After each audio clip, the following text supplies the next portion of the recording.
Toute l'actualité politique et parlementaire, c'est le 19h de Public Sénat et à la une ce soir, les ministères au régime sec.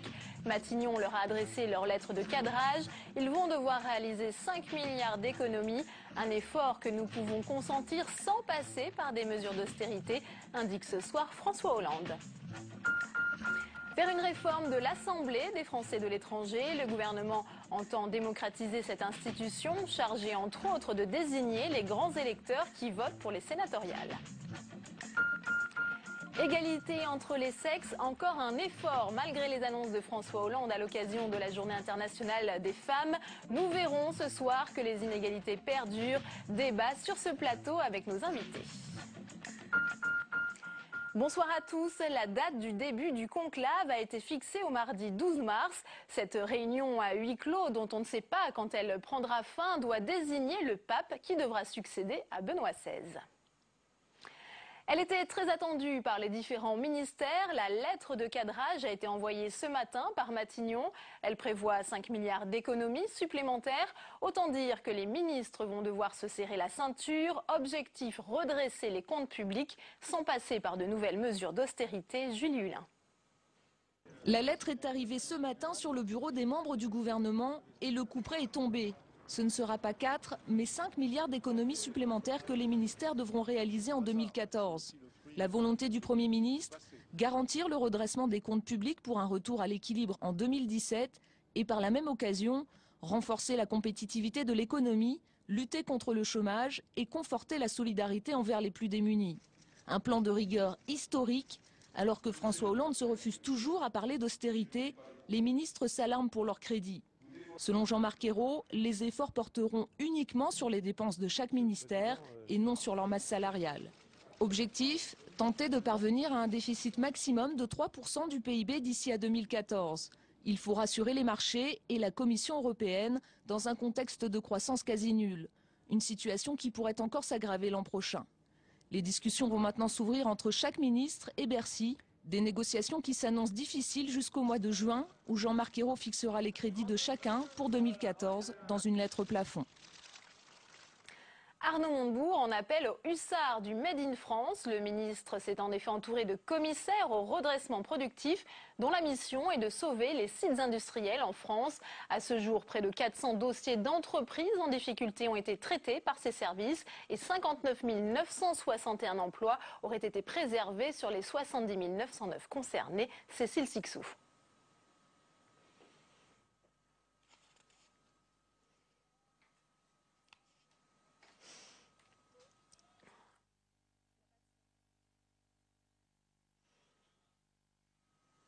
Nous avons un petit problème technique sur ce sujet, vous l'aurez compris, il n'y a pas de son, nous y reviendrons un petit peu plus tard dans ce journal. Quel avenir pour l'Assemblée des Français de l'étranger alors que le projet de réforme de cette institution sera présenté au Sénat le 18 mars. L'Assemblée des Français de l'étranger tenait cette semaine sa séance plénière dans une ambiance tendue car pour certains élus, le projet gouvernemental compromet l'existence même de cette institution. Camilla Campuzano. Un système vieux de près de 30 ans, avec une population à l'étranger qui a plus que doublé. La modernisation, une nécessité pour la ministre des Français de l'étranger. Il fallait d'abord qu'il évolue. Vous avez 155 personnes pour 2,5 millions de Français. C'était quand même un rapport un peu trop faible. Autrement dit, actuellement les Français expatriés élisent 155 grands électeurs. Ce sont ces 155 personnes qui votent pour les 12 sénateurs représentant les Français de l'étranger. Donc 12 grands électeurs suffisent pour élire un sénateur. C'est la porte ouverte au clientélisme. Vous avez des électeurs qui représentent 18 fois moins de Français inscrits que d'autres. Donc ça fait des disparités très importantes qui rendent le collège pas très représentatif sur le plan démographique. La ministre Hélène Conway propose donc de passer de 155 grands électeurs à 520, un élargissement pour élire les sénateurs représentant les Français de l'étranger. D'accord sur le principe, mais pas sur la forme. À l'UMP, c'est la méthode qui dérange et la précipitation. Les élus n'ont pas compris cette précipitation à faire une réforme qui, si elle était nécessaire sur quelques points, n'avait pas besoin de mettre tout cul par-dessus tête, excusez-moi l'expression, mais c'est la seule que je trouve, d'un coup. Résultat, certains changements font grincer des dents. L'Assemblée des Français de l'étranger regroupe les grands électeurs. Ici, On s'inquiète notamment de la question sensible du découpage. Pourquoi mettons des circonscriptions très petites? Je citerai la Croatie, toute seule, alors qu'elles ont moins de 1000 habitants, alors qu'on a d'autres blocs qui sont énormes. Les débats ne font que commencer. Le texte sera discuté en commission des lois dès mardi prochain.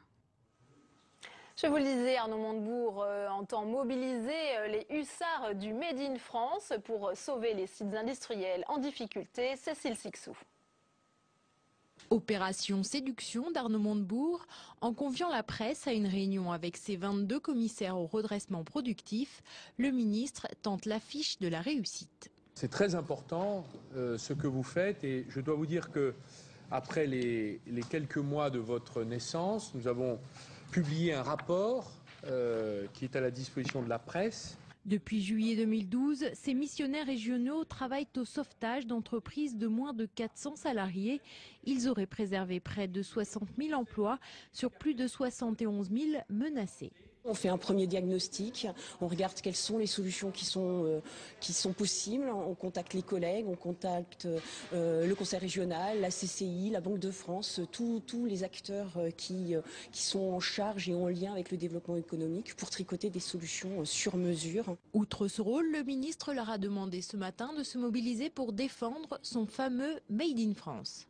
Vous êtes les hussards du Made in France. Voilà, donc vous allez voir, quand vous avez un patron de région, voilà, faites-lui le chapitre de ma part, vous dites le ministre m'a dit de vous dire. La droite dénonce un système qui manque de vrais moyens. Le ministre compte, lui, sur le crédit d'impôt compétitivité emploi et sur la banque publique d'investissement récemment créée pour asseoir le rôle de ceux qu'il appelle ses bâtisseurs sur le territoire. Les combats sont dans leur dernière phase, la plus difficile, a annoncé Jean-Yves Le Drian. Le ministre de la Défense est à Bamako depuis hier. Pourtant, 4 civils ont été tués dans le nord du pays, alors que cette région a été libérée fin janvier par l'armée française. Paul Bouffard. 70% du travail serait fait, mais il faut aller jusqu'au terme. Selon le ministre de la Défense, Jean-Yves Le Drian, 2 poches de résistance sont encore à sécuriser. La ville de Gao et les alentours de cet ancien bastion islamiste. Et ici, ces montagnes du nord-est, dans le massif des Iforas, près de la frontière algérienne, les militaires français sont au corps à corps, sous un soleil de plomb. Dans ce désert rocailleux, forteresse de pierre, ils avancent pas à pas. Ils dénichent les derniers combattants islamistes, parfois cachés à quelques mètres de leur position. Depuis quelques heures, les Français ont remporté une bataille décisive, l'assaut du donjon La Vallée à Metetai. Véritable cache d'armes et de vivres. Surpris, le ministre de la Défense reconnaît l'envergure des installations islamistes dans la région. Je vais vous dire, ce qui m'a le plus surpris, c'est l'ampleur des arsenaux que nous avons découverts et au nord et dans la région de Gao et ailleurs d'ailleurs. Mais là en particulier, que vous avez pu constater vous-même. Il y avait bien une volonté d'en faire une base d'action internationale. Au deuxième jour de sa visite, Jean-Yves Le Drian a rencontré les autorités maliennes à Bamako. Il confirme l'extradition du Français fait prisonnier à l'issue des combats dans le nord. De son côté, François Hollande refuse de parler de filière française. Il voit plutôt un certain nombre de concitoyens perdus. Au total, 2 Français djihadistes ont été capturés par les forces françaises au Mali. On connaît désormais la composition du nouveau gouvernement tunisien. Il est constitué de représentants des partis de l'alliance sortante ainsi que des indépendants. Cette équipe quittera ses fonctions fin 2013 après les élections. Le Premier ministre Ali Laayed espère que son gouvernement obtiendra la confiance des députés. Plus de 30 chefs d'État venus de toute l'Amérique latine pour les funérailles d'Hugo Chavez, pendant que dans la rue, des dizaines de milliers de Vénézuéliens habillés en rouge attendaient pour s'incliner devant la dépouille du président qui a été exposée dans un cercueil à demi ouvert. Depuis mercredi, près de 2 millions de partisans lui ont rendu hommage. Et nous ouvrons notre page spéciale consacrée à la journée de la femme avec, pour commencer, ces 16 femmes originaires de Nantes et de Paris à l'honneur au Sénat. Elles ont été reçues par les sénateurs centristes Chantal Joanneau et Joël Guerriau pour concevoir un pacte pour l'égalité femmes-hommes. Ces femmes se sont distinguées dans la vie associative, entrepreneuriale et politique. Ce pacte a par ailleurs vocation à être signé par d'autres parlementaires. Et en matière d'égalité homme-femme, le monde politique ne donne pas toujours l'exemple. On est loin, par exemple, de la parité et le sexisme en politique à la vie dure. Mélanie Bontemps. 22% de femmes au Sénat, 27% à l'Assemblée nationale. Où est passée cette parité en politique dont on nous parle? Malgré la mise en place du premier gouvernement parfaitement paritaire, du côté des parlementaires, le constat est rude. Nous sommes au 65e rang dans la représentation des femmes en politique, ce qui est honnêtement, eu égard à l'importance de notre nation, très loin des résultats que l'on pourrait escompter. Reconnaître le retard français en la matière est une chose, y remédier en est une autre. Parmi les pistes envisagées, les quotas bien sûr, mais pas seulement. Défendue par l'UDI, la proportionnelle pourrait également favoriser l'intégration des femmes en politique. Au-delà des quotas, il y a l'évolution vers la proportionnelle fait que c'est beaucoup plus propice aux femmes. Donc on est tout à fait pour des quotas temporaires. Évidemment, le but des quotas, c'est comme la journée de la femme, c'est que ça disparaisse quand même le plus rapidement possible. Et la proportionnelle qui permet d'évoluer, quitte demain à avoir des mesures contraignantes et obligatoires. Autre option prévue, la fin du cumul des mandats qui pourrait permettre un renouvellement des têtes et donc l'apparition de nouveaux visages politiques féminins. Et enfin, le scrutin paritaire pour les cantonales, c'est-à-dire la mise en place de binômes hommes-femmes à la tête des conseils généraux. Restent les mentalités à changer pour que la présence des femmes sous les ors de la République devienne normale. Et avec nous sur ce plateau ce soir, Joëlle Garriaud-Mellam, vous êtes sénatrice UMP, représentant les Français de l'étranger et vice-présidente de la délégation aux droits des femmes du Sénat. Bonsoir.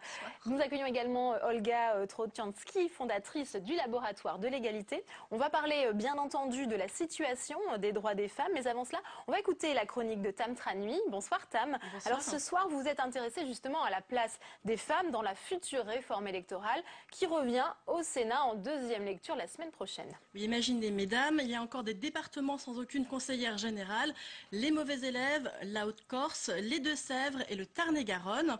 Et dans l'ensemble, ce n'est pas beaucoup plus brillant puisque les assemblées départementales comptent moins de 14% de femmes, 13,8% très exactement selon une étude menée en 2011. Alors cette réforme, elle doit tout changer. Elle est examinée mercredi prochain au Sénat et elle instaure une innovation dont on a entendu parler dans le reportage, le binôme paritaire. Selon Manuel Valls, c'est le gage d'une parité enfin respectée. Alors de quoi s'agit-il? Pour être simple, l'article 2 du projet de loi prévoit que lors du scrutin départemental, les électeurs voteront à la fois pour un homme et une femme présentés en binôme dans chaque canton.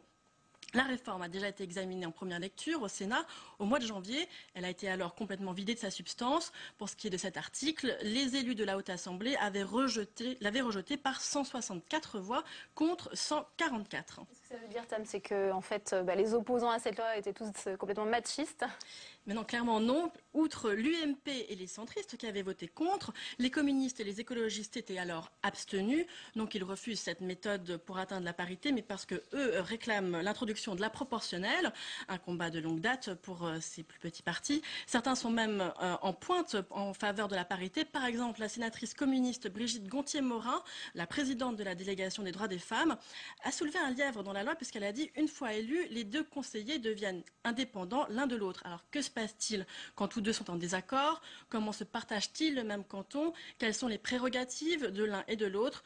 Sur ces points, pour l'instant, mystère, mais on verra à l'application, puisqu'a priori, la réforme aura bien lieu. L'Assemblée devrait donner son aval en deuxième lecture. Merci beaucoup, Tam. Joëlle Garriaud-Mellam, sur cette future réforme électorale, le ministre de l'Intérieur, Manuel Valls, estime que c'est le gage d'une parité enfin respectée, la mise en place de ces binômes paritaires. Qu'est-ce que vous en pensez? Écoutez, moi je me bats pour l'égalité et la parité dans tous les domaines de la vie, bien évidemment, et en particulier en économie aussi.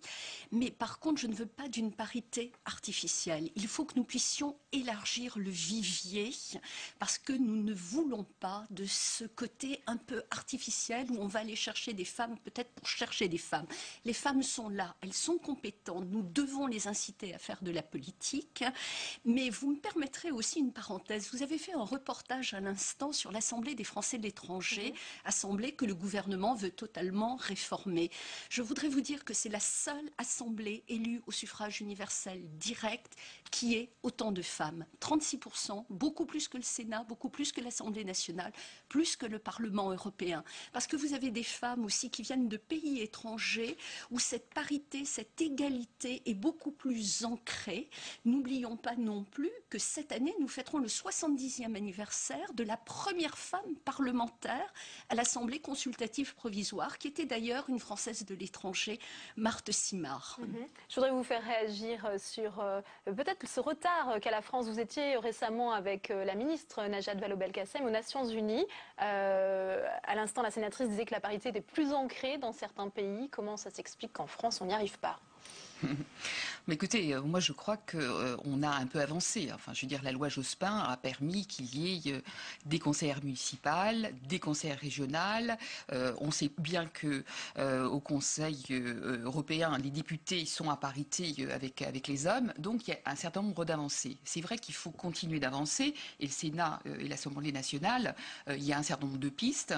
Nous, au sein du laboratoire de l'égalité, ce qu'on souhaite, c'est d'avancer de manière plus ferme, parce qu'on voit que les partis politiques payent, et payent beaucoup, parce qu'ils ne présentent pas suffisamment de candidates. On peut donner les chiffres. Je crois que d'ailleurs l'UMP, c'est votre parti, est vraiment très en retard. Il a payé plus de 4 millions d'euros donc pour non-respect de la loi sur la parité et 516 000 euros pour le Parti socialiste. Donc on voit qu'il y a une responsabilité des partis politiques et que les partis politiques n'avancent pas suffisamment. Donc nous, ce qu'on propose, c'est quelque chose un peu plus radical. C'est de dire les partis politiques qui ne présenteront pas 50% de candidates doivent être sanctionnés. Et en fait, nous, on propose qu'on supprime le financement public. Pour ce qui concerne... Alors, François Hollande a fait une proposition dans ce sens hier, mais seulement pour 25% pour les prochaines élections. Tout à fait. On n'est pas encore aux 50. Je l'ai bien entendu à la Villette. Il a fait un discours tout à fait remarquable. Mais c'est vrai que par rapport à des propositions qu'on fait au niveau des associations, voilà, le gouvernement avance sur un certain nombre de sujets. Pour ce qui concerne les futurs conseillers et conseillères départementales, on est un certain nombre d'associations à être à l'initiative de cette proposition. Donc on est sur le binôme paritaire. Parce que c'est pour l'instant la seule bonne solution qu'on a trouvée pour avancer sur la parité. Au niveau des conseils généraux, c'est là où on est vraiment les plus mauvais en France. Et l'ancrage dans les territoires, pour l'instant, c'est quoi? C'est un homme, un territoire. Nous, ce qu'on souhaite, effectivement, c'est que des femmes participent à la décision. Et on ne fait pas avec ce projet quelque chose de superficiel et qui va sortir comme ça. Les femmes, elles sont là, elles existent. Et il faut que, effectivement, on puisse leur offrir un cadre pour qu'elles puissent se présenter. Et après, vous savez, quand il y aura 2 personnes sur un canton, qu'est-ce qu'on fait dans des scrutins de liste quand il y a 10, 15 personnes? Eh bien, on s'entend, on est du même parti et on soutient les mêmes propositions. Après, il y a évidemment des personnalités différentes, mais les hommes et les femmes vont s'entendre sur le même territoire, évidemment. Vous vouliez réagir peut-être aux pénalités que doit payer l'UMP sur le non-respect de la parité? Effectivement, l'UMP est en mauvaise position parce que nous avions énormément de sortants.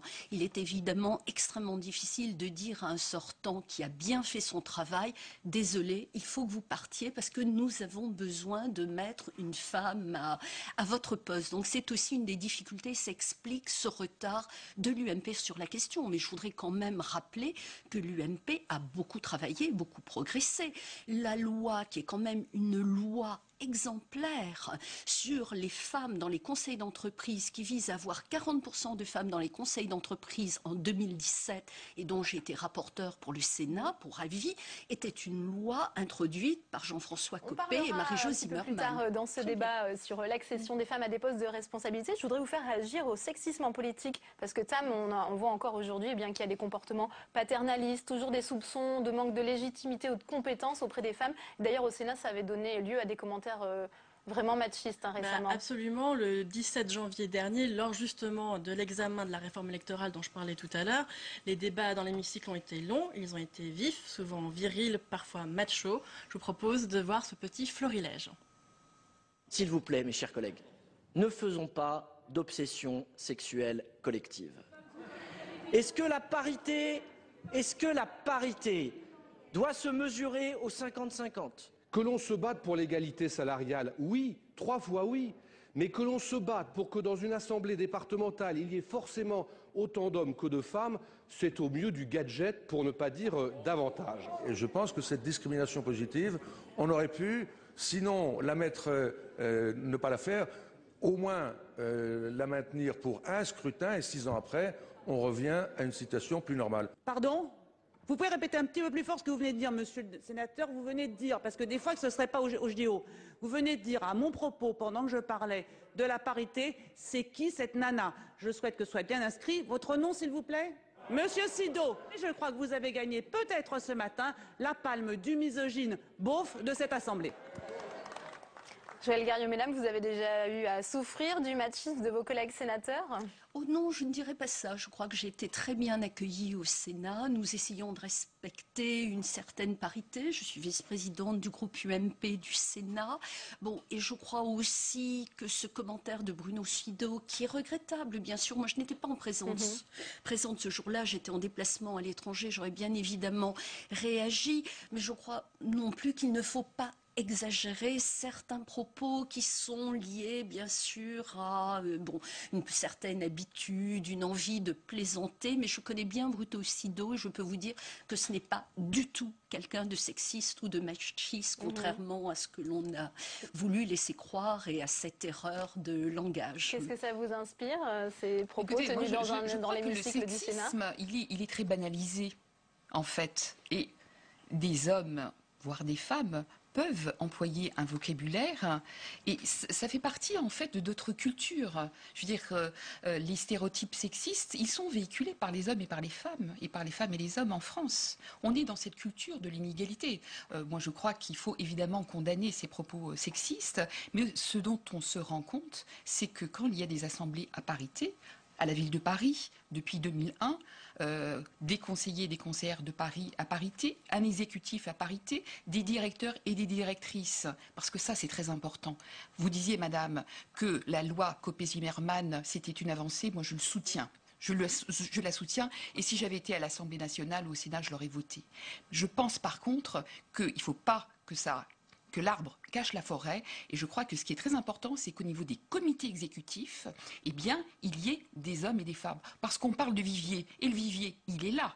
Et moi, ce que je demande et ce que je propose comme indicateur au niveau des entreprises, c'est qu'on mesure et que chaque entreprise dise, sur les 100 premières femmes, combien il y a de femmes dans les plus hauts niveaux de responsabilité. Alors il y a cette question effectivement de l'accession à des postes de responsabilité. Il y a également eu cette étude parue, une étude de l'INSEE. Il y a 28% en fait d'écart de salaire entre les hommes et les femmes dans le secteur privé. Alors là, le gouvernement va employer la méthode forte avec la mise en place de sanctions. C'est la seule solution aujourd'hui, des sanctions comme ça? Je crois qu'il faut des sanctions effectivement. Beaucoup de personnes n'ont pas l'impression qu'il faut que les choses changent. Et c'est vrai que dans le domaine économique, on sait aujourd'hui que plus il y a de femmes dans les conseils d'administration, plus il y a d'égalité dans les sociétés, meilleurs sont les résultats. Alors qu'attendons-nous?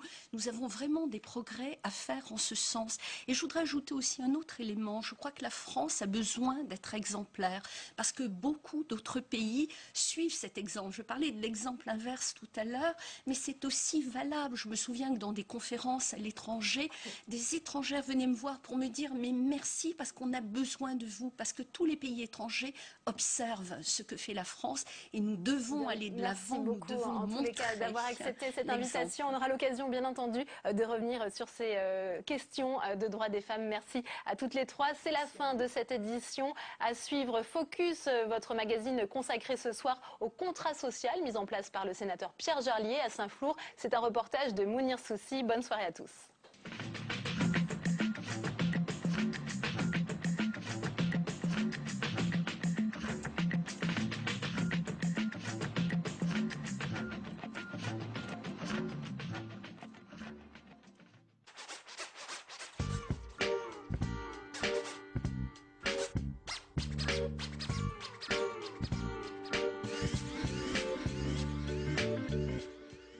Comment lutter contre la précarité en milieu rural? Le sénateur maire de Saint-Flour, Pierre Jarlier, travaille depuis 3 ans sur la question, avec une ligne directrice, le suivi au plus près des bénéficiaires des différents dispositifs.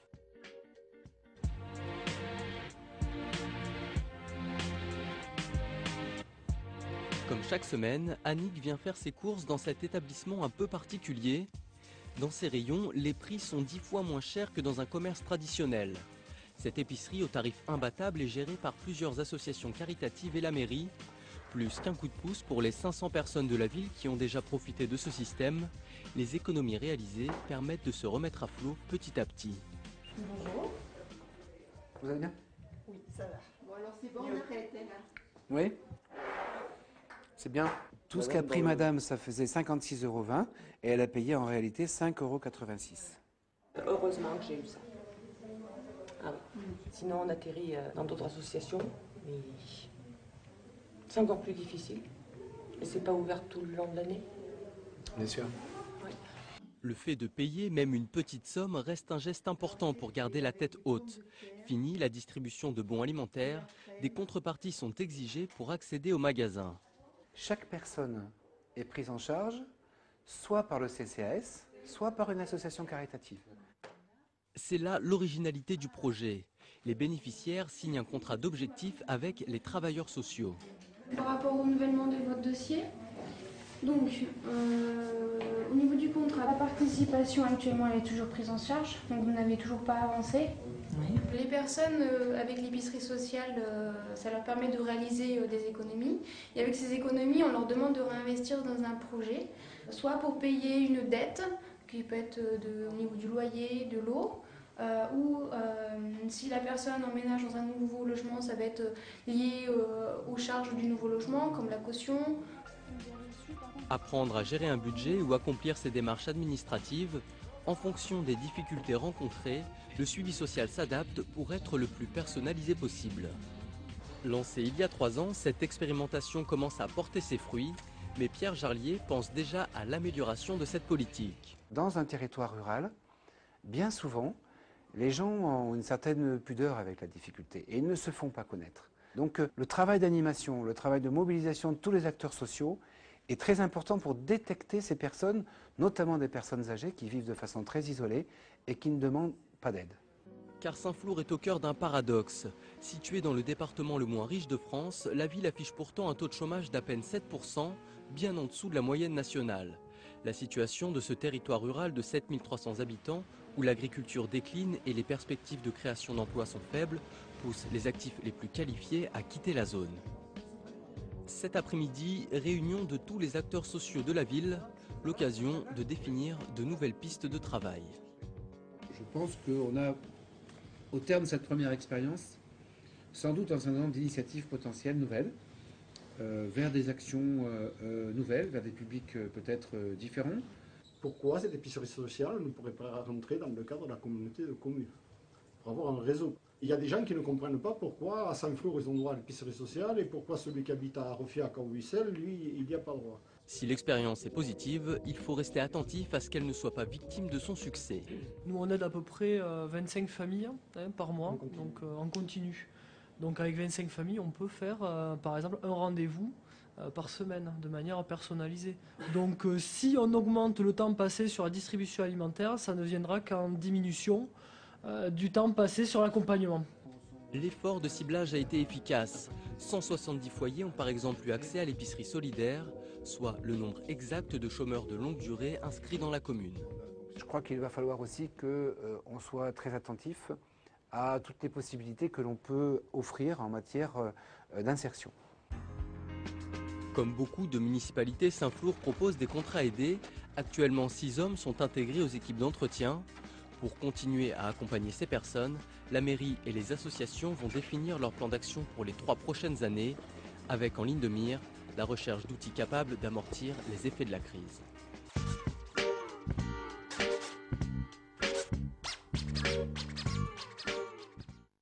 Elles sont chinoises.